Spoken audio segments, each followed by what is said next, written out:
حضرت عائشہ صدیقہ رضی اللہ تعالی عنہا رسول اللہ صلی اللہ علیہ وآلہ وسلم کی وہ واحد بیوی ہیں، زوجہ محترمہ ہیں جو کمواری حالت میں جن سے رسول اللہ صلی اللہ علیہ وآلہ وسلم نے نکاح کیا۔ حضرت خدیجہ رضی اللہ تعالی عنہ کے بعد حضرت عائشہ صدیقہ رضی اللہ تعالی عنہ وہ شخصیت ہیں کہ جن سے رسول اللہ صلی اللہ علیہ وآلہ وسلم نے بے پناہ محبت کی۔ اس محبت کا عالم یہ تھا کہ حضرت عمرو بن عاص رضی اللہ تعالیٰ عنہ فرماتے ہیں کہ ایک مرتبہ میں نے رسول اللہ صلی اللہ علیہ وآلہ وسلم سے پوچھا، اے اللہ کے نبی صلی اللہ علیہ وآلہ وسلم، اس دنیا میں آپ کو سب سے زیادہ محبت کس سے ہے؟ سب سے زیادہ پیار آپ کو کس سے ہے؟ اللہ کے نبی صلی اللہ علیہ وآلہ وسلم نے فرمایا، مجھے سب سے زیادہ محبت عائشہ سے ہے۔ حضرت عمر کہتے ہیں کہ میں نے پھر پوچھا، اے اللہ کے نبی صلی اللہ علیہ وآلہ وسلم، عائشہ کے بعد مردوں میں آپ کو سب سے زیادہ محبت کس سے ہے؟ آپ نے فرمایا، مجھے مردوں میں سب سے زیادہ محبت عائشہ کے باپ سے ہے۔ وہ فرماتے ہیں میں نے تیسری مرتبہ پھر پوچھا کہ اللہ کے نبی صلی اللہ علیہ وسلم، حضرت ابو بکر صدیق رضی اللہ تعالیٰ عنہ کے بعد آپ کو سب سے زیادہ محبت کس سے ہے؟ تو نبی صلی اللہ علیہ وسلم نے فرمایا، اس کے بعد مجھے سب سے زیادہ محبت عمر سے ہے۔ وہ حضرت عمر فرماتے ہیں کہ میں پھر خاموش ہو گیا اس ڈر سے کہ پتہ نہیں میرا نمبر کتنی پیچھے جا کر آئے۔ اس کے بعد پھر میں نے رسول اللہ صلی اللہ علیہ وآلہ وسلم سے یہ سوال نہیں کیا۔ اللہ کے نبی صلی اللہ علیہ وآلہ وسلم نے اپنی بیٹی حضرت فاطمہ رضی اللہ تعالی عنہا کو کہا، اے فاطمہ، کیا تم اس سے محبت نہیں کرو گی جس سے تمہارا باپ، جس سے میں محمد صلی اللہ علیہ وآلہ وسلم محبت کرتے ہیں؟ حضرت فاطمہ فرمانے لگی، کیوں نہیں بابا، جس سے آپ محبت کریں اس سے میں محبت کروں گی۔ تو نبی صلی اللہ علیہ وآلہ وسلم نے فرمایا، اے فاطمہ، پھر تم آج کے بعد عائشہ سے محبت کرو کیونکہ میں عائشہ سے محبت کرتا ہوں۔ اللہ کے نبی صلی اللہ علیہ وآلہ وسلم کو حضرت عائشہ صدیقہ رضی اللہ تعالی عنہا نکاح سے قبل، رخصتی سے قبل، خود رسول اللہ صلی اللہ علیہ وآلہ وسلم نے حضرت عائشہ کو یہ حدیث بیان فرمائی، فرمایا، عائشہ، مجھے تم سے شادی کرنے سے پہلے ہی تمہارا چہرہ دکھا دیا گیا تھا۔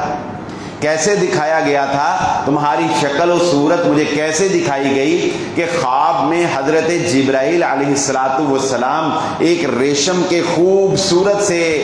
لباس کے اندر لپیٹے ہوئے تمہیں میرے سامنے پیش کیا۔ میں نے آگے ہو کر دیکھا تو مجھے بتایا گیا حضرت جبرائیل علیہ السلام کے ذریعے سے کہ اے محمد صلی اللہ علیہ وآلہ وسلم، یہ آپ کی یہ الفاظ انتہائی اہم ہیں جو اس حدیث میں وارد ہوئے ہیں، اور نوٹ کر لیں، سینے سے لگا لیں ان الفاظ کو کہ حضرت جبرائیل علیہ السلام نے فرمایا، اے اللہ کے نبی صلی اللہ علیہ وسلم، یہ آپ کی دنیا میں اور جنت میں بیوی ہونے والی ہیں۔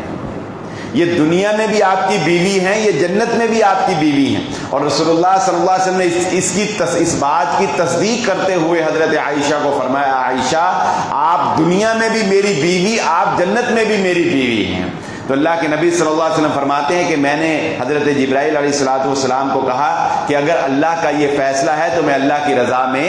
راضی ہوں۔ چنانچہ محمد الرسول اللہ صلی اللہ علیہ وآلہ وسلم کا نکاح اللہ کے حکم سے حضرت عائشہ صدیقہ رضی اللہ تعالی عنہا کے ساتھ کر دیا گیا۔ اللہ کے نبی صلی اللہ علیہ وآلہ وسلم نے دو ٹوک الفاظ میں امت کو یہ درس دے دیا اور اپنے گرد و نواح کے لوگوں کو یہ تلقین فرما دی، فرمایا، مجھے عائشہ کے بارے میں تکلیف دینے کی کوشش نہ کیا کرو۔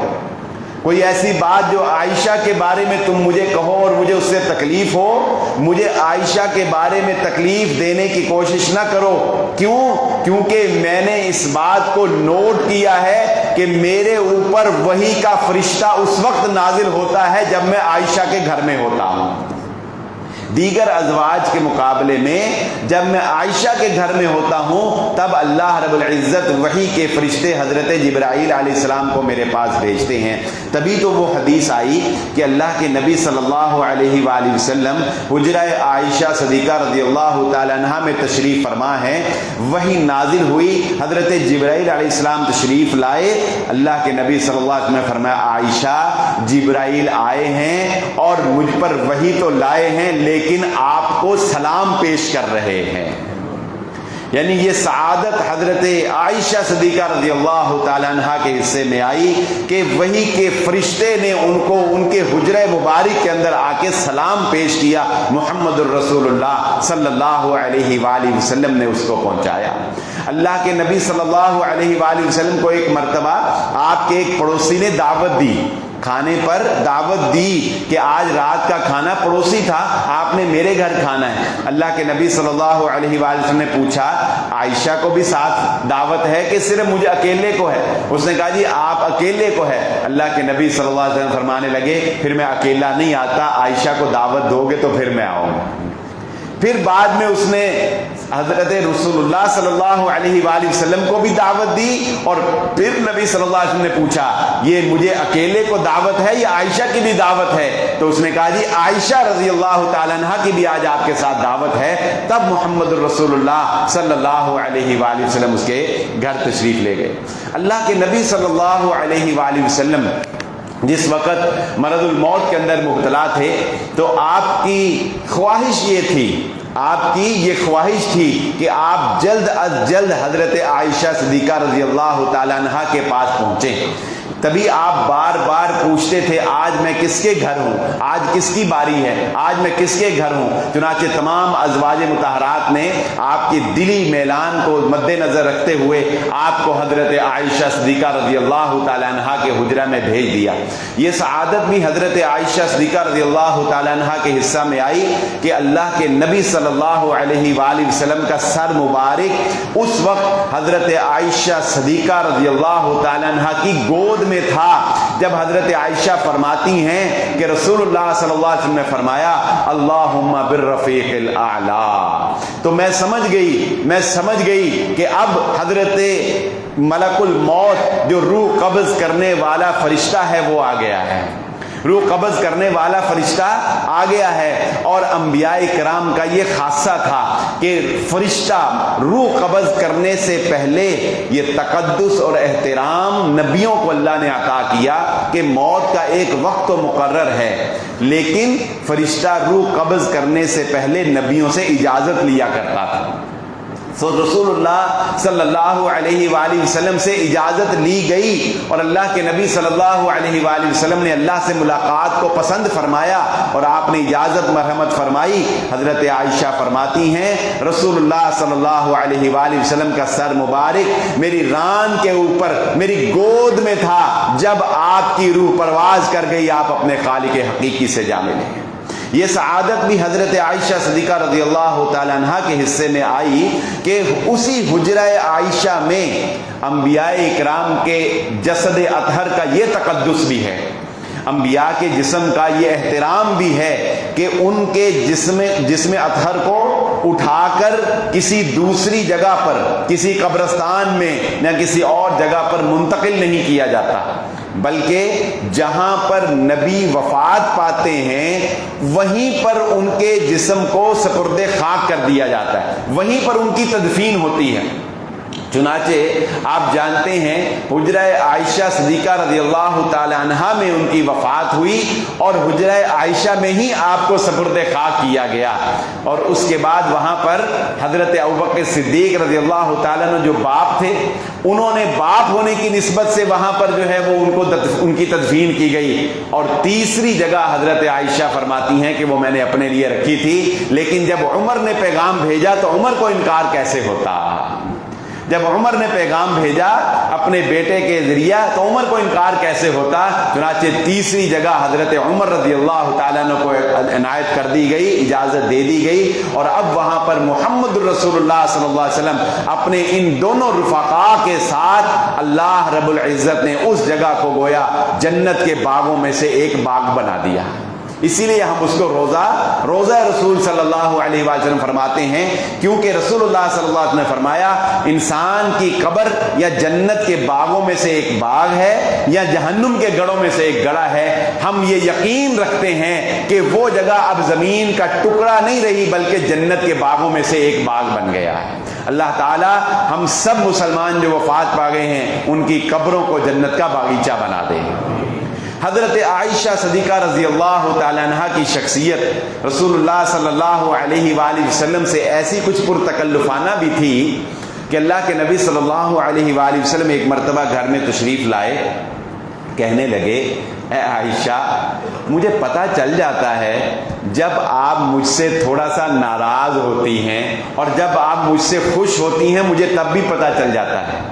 یہ چھوٹی موٹی ناراضگی یہ میاں بیوی کی ناراضگی ہے، اس ناراضگی کے اندر بھی ایک محبت چھپی ہوئی ہوتی ہے، اس ناراضگی میں بھی ایک الفت، اس ناراضگی میں بھی اللہ نے ایک لطف رکھا ہے، یہ رشتہ ہی ایسا پاکیزہ ہے۔ تو رسول اللہ صلی اللہ علیہ وآلہ وسلم نے جب یہ بات ارشاد فرمائی، حضرت عائشہ پوچھتی ہیں اللہ کے نبی صلی اللہ علیہ وسلم آپ کو کیسے پتہ چل جاتا ہے، آپ کو کیسے پتہ چل جاتا ہے؟ تو نبی صلی اللہ علیہ وسلم نے فرمایا عائشہ جب تم مجھ سے ناراض ہوتی ہو نا تو تم کہتی ہو ابراہیم کے رب کی قسم، ابراہیم کے رب کی قسم، اور جب تم مجھ سے راضی ہوتی ہو تو اس وقت کہتی ہو محمد کے رب کی قسم وربی محمد، اور جب ناراض ہوتی ہو تو پھر میرا نام نہیں لیتی، پھر ابراہیم کے رب کی قسم کھاتی ہو۔ جیسے ہم روٹین میں تقیہ کلام کے طور پہ کوئی قسم وغیرہ اٹھا لیتے ہیں، تو حضرت عائشہ صدیقہ رضی اللہ تعالیٰ عنہ بھی مسکرا دی اور کہا کہ اللہ کے نبی صلی اللہ علیہ وسلم جی ہاں میں آپ کا نام ہی چھوڑتی ہوں اور تو کوئی غلط کام نہیں۔ تو یہ ایک میاں بیوی کی محبت تھی۔ یہ محبت ایک اور جگہ پر ہمیں کچھ اس طرح بھی نظر آتی ہے کہ حضرت عائشہ صدیقہ رضی اللہ تعالیٰ عنہ فرماتی ہیں کہ عید کا دن تھا، مسجد النبوی کے اندر حبشی لڑکے وہ ایک کھیل کھیل رہے تھے جو جنگجو قسم کا کھیل تھا، تیروں کے ساتھ نیزوں کے ساتھ کھیلا جاتا تھا۔ تو حضرت عائشہ فرماتی ہیں کہ مجھے وہ کھیل دیکھنے کا شوق تھا، اور حجرہ عائشہ کی ایک کھڑکی جو ہے وہ آپ جانتے ہیں وہ مسجد النبوی کے اندر کھلا کرتی تھی۔ چنانچہ حضرت عائشہ صدیقہ رضی اللہ تعالیٰ عنہ فرماتی ہیں کہ رسول اللہ صلی اللہ علیہ وآلہ وسلم کھڑے ہو گئے، میں نے آپ کے شانہ مبارک کے اوپر اپنا سر، اپنی ٹھوڑی رکھی، آپ نے اپنی چادر سے مجھے ڈھانپا، میں کھیل دیکھتی رہی۔ رسول اللہ صلی اللہ علیہ وآلہ وسلم پوچھتے عائشہ ابھی تھکی نہیں؟ عائشہ دیکھ لیا۔ اللہ کے نبی صلی اللہ علیہ وآلہ وسلم اس وقت تک وہاں ٹھہرے رہے جب تک حضرت عائشہ نے خود نہیں کہہ دیا بس اے اللہ کے نبی صلی اللہ علیہ وآلہ وسلم میرا دل بھر گیا۔ اور اس کے آخر میں ایک بڑی دلچسپ بات ہے جو میں آپ کو بتاؤں، یہ روایت بیان کرنے والی بھی خود حضرت عائشہ صدیقہ رضی اللہ تعالیٰ عنہا ہیں۔ اس روایت کو، اس واقعہ کو بیان کرنے والی بھی حضرت عائشہ صدیقہ رضی اللہ تعالیٰ عنہ ہے۔ تو حضرت عائشہ بیان کر کے کہتی ہیں اب تم خود اندازہ لگا لو کہ ایک نوجوان لڑکی کتنی دیر تک کھیل دیکھ سکتی ہے اور وہ تھکتی نہیں ہے، یعنی کتنی دیر رسول اللہ صلی اللہ علیہ وآلہ وسلم نے میرے لیے وہاں پر اپنے آپ کو ٹھہرائے رکھا۔ یہ محمد الرسول اللہ صلی اللہ علیہ وآلہ وسلم کی حضرت عائشہ صدیقہ رضی اللہ تعالیٰ عنہا سے محبت تھی۔ اللہ کے نبی صلی اللہ علیہ وآلہ وسلم کی یہ زوجہ محترمہ یہ کمال بھی رکھتی تھیں کہ آپ کی وفات کے بعد حضرت عائشہ صدیقہ رضی اللہ تعالیٰ عنہ نے ایک ذرہ برابر بھی جائیداد یا مال و متاع یا کوئی اشرفی اپنے پاس کبھی بھی جمع نہیں رکھی تھی۔ حضرت عبداللہ بن زبیر رضی اللہ تعالیٰ عنہ نے 1,00,000 اشرفیاں، 1,00,000 مالیت کے برابر مال حضرت عائشہ صدیقہ رضی اللہ تعالیٰ عنہ کو بھیجا، اور اس دن آپ کا روزہ تھا۔ روزہ رکھ کے حضرت عائشہ صدیقہ رضی اللہ تعالیٰ عنہ نے سارے کا سارا مال اللہ کے راستے میں صدقہ کر دی۔ جب شام کو ملازمہ کو پوچھا کہ افطار کے لیے کچھ ہے تو ملازمہ کہنے لگی کہ آپ نے سارا تو اللہ کے راستے میں صدقہ کر دیا، اس میں سے کچھ رکھ لیتی کہ آج افطاری میں کوئی اچھا کھانا ہی بنا لیتی۔ حضرت عائشہ کہنے لگی مجھے اس بات پہ ملامت نہ کرو، یعنی سخاوت کی انتہا تھی حضرت عائشہ صدیقہ رضی اللہ تعالیٰ عنہ، اور آپ کو یہ کمال بھی حاصل تھا آج ہماری خواتین کو جو محمد الرسول اللہ صلی اللہ علیہ وآلہ وسلم کی ازدواجی زندگی کے مسائل، آپ کی نجی زندگی کے مسائل، آپ کی بیویوں کے ساتھ پیار اور محبت کے مسائل، وہ خواتین کے وہ مسائل جو حیا کا اور تقاضا کرتے ہیں اور پردے کا تقاضا کرتے ہیں کہ کوئی مرد ان کو بیان نہیں کر سکتا کھلے عام، ان کو امت تک پہنچانے میں جس کا کردار ہے وہ حضرت عائشہ صدیقہ رضی اللہ تعالیٰ عنہ ہے۔ حتیٰ کہ صحابہ کہتے ہیں کہ اگر کسی مسئلے میں ہمیں کوئی مشکل پیش آتی تھی، کسی مسئلے میں ہمیں کوئی بات سمجھ نہیں آ رہی ہوتی تھی، تو ہم حضرت عائشہ صدیقہ رضی اللہ تعالیٰ عنہ کے گھر پہ دستک دیتے تھے، حضرت عائشہ ہمیں وہ بات سمجھا دیا کرتی تھی۔ آپ بیک وقت قرآن، احادیث اور فقاہت کے اوپر دسترس رکھنے والی تھیں، یہ حضرت عائشہ صدیقہ رضی اللہ تعالیٰ عنہ کا خاصہ تھا۔ اب آئیے اس واقعے کی طرف میں تھوڑی سی روشنی ڈالنا چاہتا ہوں، وہ واقعہ جس کو اللہ رب العزت نے اپنی اس بندی کی پاک دامنی بیان کرنے کے لیے قرآن کا حصہ بنا دیا۔ سورۃ النور کی یہ آیت نمبر 12 جو میں نے آپ کے سامنے پڑھی، لولا اذ سمعتموہ ظن المؤمنون والمؤمنات بانفسہم خیرا وقالوا ھذا افک مبین۔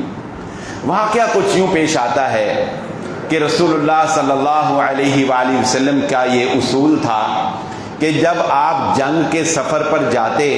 تو اپنی ازواج مطہرات کے درمیان ایک قرہ ڈالا کرتے تھے۔ قرہ اندازی کے ذریعے سے جس کا نام نکلتا تھا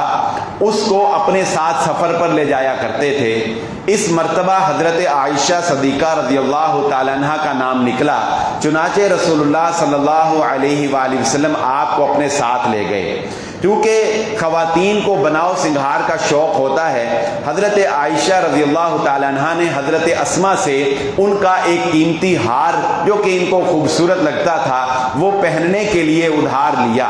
اور اس ہار کو پہن کر وہ سفر پر روانہ ہو گئی۔ اس ہار کی وہ ڈوری جس سے وہ باندھا جاتا ہے وہ کچھ کمزور تھی۔ ایک وقت ایسا آیا جب رسول اللہ صلی اللہ علیہ وآلہ وسلم نے قافلے کو پڑاؤ کا حکم دیا۔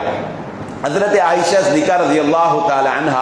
قضائے حاجت کے لیے دور چلی گئیں، جو کہ اس وقت کا ایک طریقہ تھا۔ جب قضائے حاجت سے لوٹی تو راستے نہیں دیکھا تو وہ ہار ان کے گلے میں نہیں تھا۔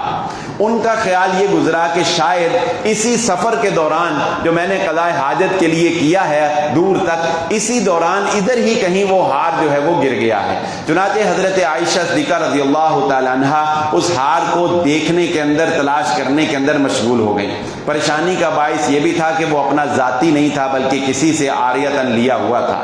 اسی اثناء میں رسول اللہ صلی اللہ علیہ وآلہ وسلم نے قافلے کو روانگی کا حکم دے دیا۔ حضرت عائشہ خود بیان فرماتی ہیں کہ یہ کنفیوژن اس لیے پیدا ہوئی کہ عورتوں کا جو ہودج جسے ہم ڈولی عام طور پہ کہتے ہیں، ایک ڈولی بنائی جاتی تھی، ایک ہودج بنایا جاتا تھا جس میں باپردہ خواتین رسول اللہ صلی اللہ علیہ وآلہ وسلم کی ازواج وہ اس میں ٹھہرا کرتی تھیں۔ حضرت عائشہ کہتی ہیں کہ میں اتنی دبلی پتلی سی تھی کہ ہودج اٹھانے میں ان کو اٹھانے والوں کو یہ محسوس نہیں ہوتا تھا کہ میں اندر بیٹھی ہوں یا نہیں بیٹھی، کیونکہ اس کا اپنا ایک وزن ہوتا ہے۔ چنانچہ رسول اللہ صلی اللہ علیہ وآلہ وسلم نے جب قافلے کو روانگی کا حکم دیا تو وہ ہودج اٹھانے والوں کو یہی محسوس ہوا، یہی علم تھا کہ حضرت عائشہ اندر ہی ہیں۔ چنانچہ انہوں نے اسی طرح وہ اٹھایا اور اونٹ کے اوپر جو ہے اس کو سوار کر دیا اور قافلہ جو ہے وہ سارے کا سارا روانہ ہو گیا۔ یہ بات بھی یہاں پر قابل بیان ہے کہ وہ ہار بھی اونٹ کے نیچے ہی پڑا ہوا تھا، اس ہودج والے اس اونٹ کے نیچے جس پہ حضرت عائشہ صدیقہ رضی اللہ تعالیٰ عنہ نے سوار ہونا تھا۔ چنانچہ رسول اللہ صلی اللہ علیہ وآلہ وسلم نے یہ قافلے کا ہمیشہ سے اصول رہا ہے کہ ایک صحابی یعنی ایک فرد کی یہ ڈیوٹی لگا دی جاتی تھی کہ جب سارا قافلہ روانہ ہو جائے، جب سارا قافلہ جو ہے وہ چلا جائے تو ایک شخص کو یہ روکا جاتا تھا کہ آپ نے کوئی 3-4 گھنٹے کے بعد وہاں پہ ساری زمین کا جائزہ لینا ہے، کسی کی کوئی چیز گری رہ گئی ہو، کسی کا کوئی سامان جو ہے وہ پیچھے رہ گیا ہو تو وہ اپنے ساتھ لے کر آنا ہے۔ حضرت عائشہ صدیقہ رضی اللہ تعالیٰ عنہ جب وہاں سے واپس آئیں، دیکھا تو وہاں پر قافلہ جو ہے وہ جا چکا تھا۔ آپ اپنی چادر لے کر وہیں پر بیٹھ گئیں کہ رسول اللہ صلی اللہ علیہ وسلم کو جب خبر ہوگی تو آپ کسی کو بھیجیں گے یا آپ خود آئیں گے؟ تو وہ صحابی کہتے ہیں کہ انہوں نے جب دیکھا تو انہیں پتا چلا کہ یہ تو عائشہ صدیقہ رضی اللہ تعالیٰ عنہ ہیں۔ انہوں نے اپنا اونٹ ان کے پاس بٹھایا، حضرت عائشہ ان کے اونٹ کی ہودج کے اندر سوار ہوئیں اور انہوں نے اونٹ کو پکڑا اور وہ رسول اللہ صلی اللہ علیہ وسلم کے پیچھے چل پڑے۔ کم و بیش یوں سمجھ لیں کہ 2 سے 3 گھنٹے کے بعد آگے جہاں اللہ کے نبی صلی اللہ علیہ وسلم نے پڑاؤ کیا تھا وہاں جا کے وہ قافلے کے ساتھ مل گئے۔ یہ ایک معمولی سا واقعہ تھا، آپ اس کو جج کر سکتے ہیں کہ یہ ایک معمولی سی بات تھی، اس میں کوئی ایسی اچنبے کی بات نہیں تھی، لیکن وہ منافق ذہن جو پاک دامن عورتوں کے اوپر تہمت لگانے سے بھی باز نہیں رہ سکتے، ان کو شیطان نے یہ سبق سکھایا کہ عبداللہ بن ابی منافق نے کانوں میں یہ بات، یہ رس گھولنا شروع کر دیا کہ نعوذ باللہ حضرت عائشہ صدیقہ رضی اللہ تعالیٰ عنہ اب پاک دامن نہیں رہی، اور نعوذ باللہ کہ حضرت عائشہ صدیقہ رضی اللہ تعالیٰ عنہ گویا کہ وہ جان بوجھ کر جو ہے وہ پیچھے رہ گئی اور اس شخص کے ساتھ جو ہے وہ آئیں۔ یہ بات اب ظاہر ہے کہ ایسی باتیں کھلے عام تو نہیں کی جاتی، لیکن زبانوں سے کانوں سے رسائی حاصل کرتے کرتے پورے علاقے کے اندر یہ بات پھیل گئی۔ کئی دن تک حضرت عائشہ صدیقہ رضی اللہ تعالیٰ عنہ کو خود بھی خبر نہیں ہوئی، البتہ وہ کہتی ہیں کہ میں محسوس کرتی تھی کہ رسول اللہ صلی اللہ علیہ وآلہ وسلم کا مزاج کچھ بجھا سا ہے، آپ کے مزاج میں وہ چاشنی، وہ رونق نہیں ہے، اداسی سی ہے، مگر مجھے سمجھ نہیں آتی تھی۔ پھر ایک دن ام مصطح وہ حضرت عائشہ صدیقہ رضی اللہ تعالیٰ عنہ کے ساتھ قضاء حاجت کے لیے جا رہی تھیں تو راستے میں ان کو ٹھوکر لگی، تو انہوں نے کہا، اپنے بیٹے کو کہا، برا ہو مصطح کا، یعنی اپنے بیٹے کے لیے انہوں نے یہ کلمات کہے۔ تو حضرت عائشہ صدیقہ رضی اللہ تعالیٰ عنہ کہنے لگی، اے ام مصطح آپ کیوں اپنے بیٹے کو غلط کہہ رہی ہیں؟ تو انہوں نے کہا، اے عائشہ تمہیں کیا پتا کہ کیا ہوا ہے؟ اور پھر وہ پورا واقعہ جو چیم گوئیاں ہو رہی تھیں وہ حضرت عائشہ صدیقہ رضی اللہ تعالیٰ عنہ کو سنایا۔ عائشہ فرماتی ہیں کہ مجھے اپنی حاجت بھول گئی، گویا کہ زمین پاؤں کے نیچے سے نکل گئی اور وہ گھر لوٹ آئی۔ ہوا کچھ یوں تھا کہ عبداللہ بن ابی نے جب یہ بات پھیلائی تو منافقین تو ایک دوسرے کو بیان کرتے رہے، لیکن یہاں میرے اور آپ کے لیے ایک بہت بڑی نصیحت ہے۔ اس واقعے کے اس پہلو میں سب سے بڑی نصیحت یہ ہے کہ چند معصوم صحابہ، جن میں ایک حضرت مصطح بن اثاثہ رضی اللہ تعالیٰ عنہ بھی تھے، حضرت حسان بن ثابت رضی اللہ تعالیٰ عنہ بھی تھے، انہوں نے بھی یہ سچے اور پکے مسلمان تھے اور ان کو حضرت عائشہ کی پاک دامنی میں کوئی شک بھی نہیں تھا، مگر اپنی نادانی اور اپنی معصومیت کی وجہ سے باتوں کو آگے پھیلانے کا کام کر دیا۔ باتوں کو ادھر سے سنا، تم نے سنا، ایسے سنا، تم نے سنی ہے یہ بات اس کے بارے میں، یہ کام کبھی نہ کیا کریں۔ کسی کے بارے میں اگر کسی کا کوئی راز، کسی کا کوئی عیب، کسی کی کوئی بہتان اگر آپ کو پیش کرتا ہے، قطعاً یہ مت کریں کہ اس کو ہوا دے کر آگے سے آگے پھیلانے کی کوشش کریں۔ چنانچہ ان سے یہ تھوڑی سی غلطی مسٹیک ہوئی۔ حضرت عائشہ صدیقہ رضی اللہ تعالیٰ عنہ فرماتی ہیں کہ اس کے بعد میں رسول اللہ صلی اللہ علیہ وآلہ وسلم سے اجازت لے کر اپنے ماں باپ کے گھر آ گئی۔ اللہ کے نبی صلی اللہ علیہ وآلہ وسلم بھی پریشان، حضرت عائشہ صدیقہ رضی اللہ تعالیٰ عنہ اپنی جگہ پریشان۔ پھر وہ وقت بھی آیا کہ اللہ کے نبی صلی اللہ علیہ وآلہ وسلم نے حضرت عائشہ صدیقہ رضی اللہ تعالیٰ عنہ کو پوچھا کہ عائشہ، اللہ معاف کرنے والا ہے، اللہ توبہ قبول کرنے والا ہے، اگر کوئی بات، کوئی معاملہ ہو تو انسان کو آگاہ کر دینا چاہیے۔ حضرت عائشہ صدیقہ رضی اللہ تعالیٰ عنہ کی آنکھوں سے آنسو جاری ہو گئے اور انہوں نے کہا کہ میں اپنا معاملہ اللہ کے سپرد کرتی ہوں۔ ہماری ایک یہ بڑی بری عادت ہے، یہ بات سمجھ لیجئے، ہماری ایک یہ بڑی بری عادت ہے کہ ہم لوگ اپنا معاملہ اللہ کے سپرد بھی کرتے ہیں اور اپنی زبانیں بھی بند نہیں کرتے ہیں۔ ہم گالیاں دے کے برا بھلا کہہ کے انتقام لے کے کہتے ہیں میں اللہ دے سپرد کیتا، اور جب اللہ کے سپرد کیا پھر اس کو تالا لگانا پڑے گا۔ جب اللہ کے سپرد کیا پھر خود انتقام نہیں لینا،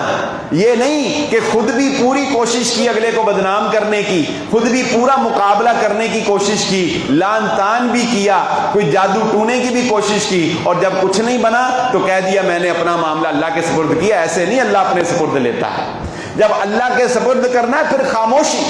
پھر چپ، پھر دیکھو اللہ کیا کرتا ہے۔ سو حضرت عائشہ صدیقہ رضی اللہ تعالیٰ عنہ نے کہا کوئی جواب نہیں، کوئی صفائی پیش نہیں کرتی، اللہ فیصلہ کرے گا، اللہ میرا جواب دے گا۔ اللہ پر ڈوریاں پھینک دی۔ پھر وہ وقت بھی آیا کہ رسول اللہ صلی اللہ علیہ وآلہ وسلم کے چہرے پر رونق آ گئی ہے،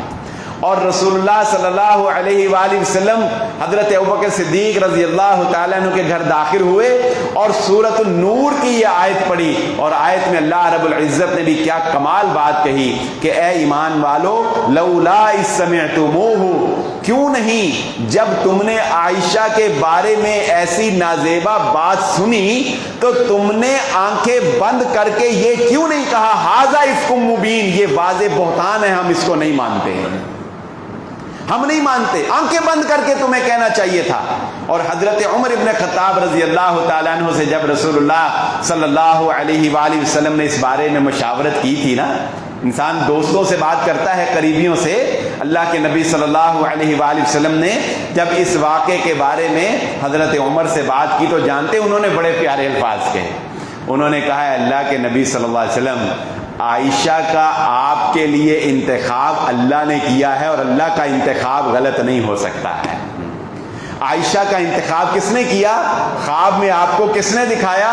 عائشہ کا انتخاب اللہ نے آپ کے لیے کیا ہے، اور اللہ کا انتخاب نہیں، ہم ھذا افک مبین۔ حضرت عائشہ صدیقہ رضی اللہ تعالیٰ عنہ فرماتی ہیں میرا باپ ابو بکر، میری والدہ اور محمد الرسول اللہ صلی اللہ علیہ وآلہ وسلم تشریف فرما تھے۔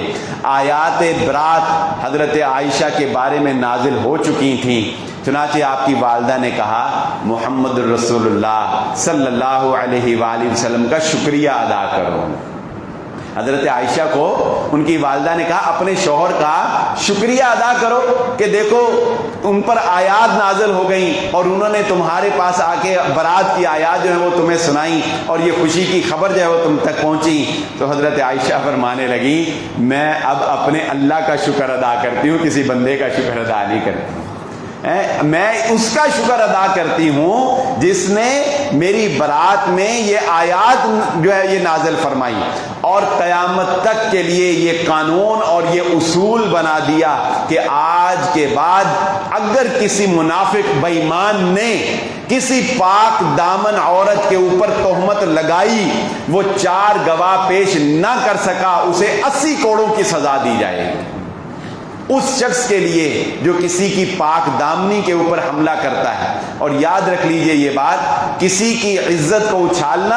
اللہ رب العزت کو اتنا ناپسندیدہ ہے کہ اس کی حد دنیا کے اندر اللہ رب العزت نے مقرر فرما دی، اور یہ حد سے انسان کی جان چھوٹتی نہیں جب تک وہ توبہ نہ کرے، یہ بات بھی ذہن نشین رکھیں۔ اور جو ایک دفعہ کسی پاک دامن عورت کے اوپر تہمت لگا دیتا ہے، اس کے بعد اسے حد بھی لگ جائے، چاہے وہ جتنی مرضی معافیاں بھی مانگے، اس کے بعد تا حیات اس کی گواہی قبول نہیں کی جاتی۔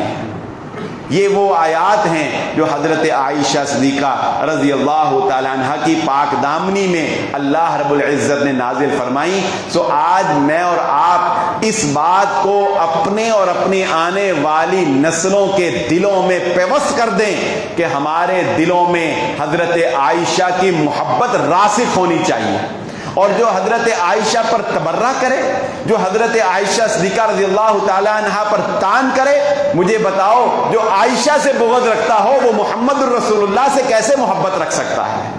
جو عائشہ کے اوپر تان کرتا ہو، جو عائشہ صدیقہ رضی اللہ تعالیٰ عنہ کو برا بھلا کہتا ہو، وہ کیسے محمد الرسول اللہ صلی اللہ علیہ وآلہ وسلم سے محبت کا دعویٰ کر سکتا ہے؟ عائشہ پر تان کرنا منافقین کا کام ہے، عائشہ کو برا کہنا یہ منافقین کا طرز عمل ہے۔ حضرت عائشہ صدیقہ مطہرہ رضی اللہ تعالی عنہا نے ساری زندگی پاک دامنی کے ساتھ گزاری، امت کو حدیث کا وہ علم فراہم کیا کہ آج کتب احادیث میں خواتین کے مسائل میں سب سے زیادہ احادیث جس سے مروی ہیں، سب سے زیادہ احادیث بیان کرنے والی جو صحابیہ ہیں وہ حضرت عائشہ صدیقہ رضی اللہ تعالی عنہا ہیں۔ یہ مقام و مرتبہ اللہ رب العزت نے حضرت عائشہ صدیقہ رضی اللہ تعالی عنہا کو دیا، اور حضرت عائشہ صدیقہ رضی اللہ تعالی عنہا نے شوال کے اندر، یہ بات بھی نوٹ کر لیں، شوال کے مہینے میں اکثر اوقات حضرت عائشہ صدیقہ رضی اللہ تعالیٰ عنہ جو خوشی کے کام ہوتے تھے نا، کوئی خوشی کے کام ہونے، کوئی سیلیبریشن کرنی ہے، کوئی دعوت کرنی ہے، کوئی اہتمام کرنا ہے، تو اکثر اوقات حضرت عائشہ یہ کام شوال میں کیا کرتی تھیں۔ شوال کے مہینے میں ویسے بھی عید ہوتی ہے، تو کسی نے پوچھا حضرت عائشہ صدیقہ رضی اللہ تعالیٰ عنہ سے کہ آپ یہ کام، کوئی بھی خوشی کا کام ہوتا ہے تو اکثر ہم نے نوٹ کیا ہے کہ آپ یہ کام شوال کے مہینے میں کیوں کرتی ہیں؟ تو حضرت عائشہ نے فرمایا اس لیے میں یہ کام شوال کے مہینے میں کرتی ہوں کہ یہ مہینہ ہی میری زندگیوں میں خوشی کا باعث بنا تھا، میرا نکاح بھی شوال میں ہوا، میری رخصتی بھی شوال میں ہوئی تھی۔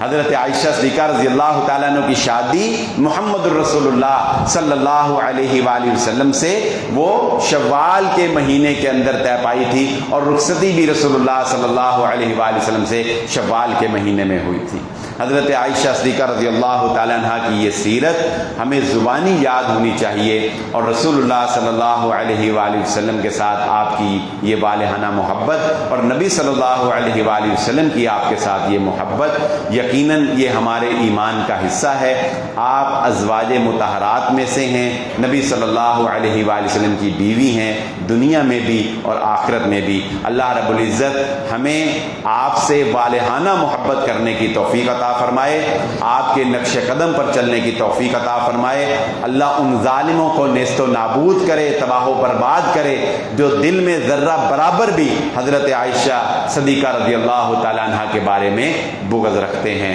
اللہ رب العزت عمل کرنے کی توفیق عطا فرمائے۔ وآخر دعوانا الحمدللہ رب العالمین۔